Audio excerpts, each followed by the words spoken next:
Hi guys, my name is Natasha and welcome to my channel.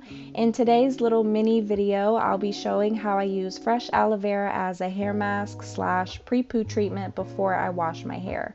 I do this every few wash days to make sure I'm taking good care of my scalp and keeping my curls very moisturized so that it can grow out faster. All I'm using for this do-it-yourself hair mask is Jamaican Black Castor Oil and a fresh aloe vera leaf. I used to do this only every now and then because I would only get aloe if I just so happened to be at a farmer's market, but I just discovered they sell them at my local Walmart for just $2, so I just grab one whenever I find myself shopping there, and this has allowed me to incorporate fresh aloe much more often into my hair routine, and I definitely have been seeing positive results. First, I start off by slicing the aloe in these like square shaped pieces. Then I take each piece and I cut off the spiky ends so that the jelly inside is showing on all four sides.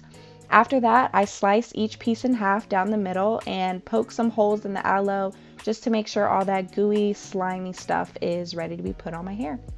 Aloe vera is great for gently cleansing oil and any buildup from your scalp, so I always start there and just take some extra time to massage it in.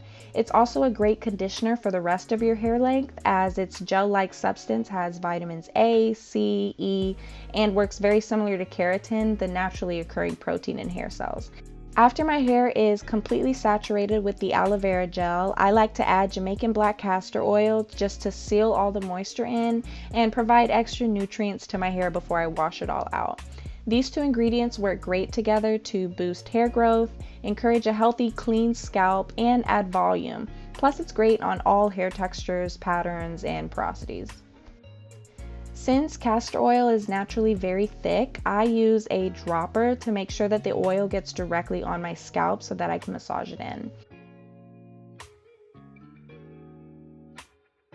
And lastly, I make sure to directly apply it to my edges since sometimes I tend to add, a lot of edge control and heat to make sure that everything is all laid. So it's definitely important just to take some time and make sure that the hair around your face gets some extra love. Now that the hair mask is all over my scalp and hair, I tie it up in a bun and I let it sit for at least 30 minutes before washing it out in the shower. And now that my hair is clean and fresh and moisturized, it's time to style it with some of my personal favorites, starting off with Camille Rose Moisture Milk. I use this as my leave-in conditioner and just apply it all over my hair, focusing on dry areas, which are the back of my neck and the sides of my face. Then I use my favorite all-in-one styler by Love Your Curls, and I apply it one section at a time, starting at the bottom of my head and working my way up. Also, if you notice, I like to avoid applying products directly to my roots so that my hair maintains a lot of volume and my scalp stays clean throughout the week. I like to use my mini wet brush when styling because it very gently detangles my hair and it encourages curl definition, which really helps turn my strands into spirals.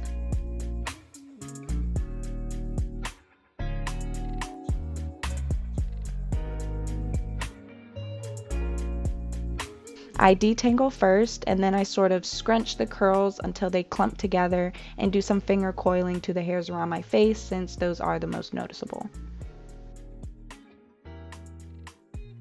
I just continuously scrunch my hair to help my curls clump together, and then this is my hair with just the leave-in conditioner versus after applying the styling cream, so it does always make a big difference in my curls. Now I'm just making sure to do the same thing on the other side, again focusing on the middle and the ends of my hair rather than applying the products directly to my roots.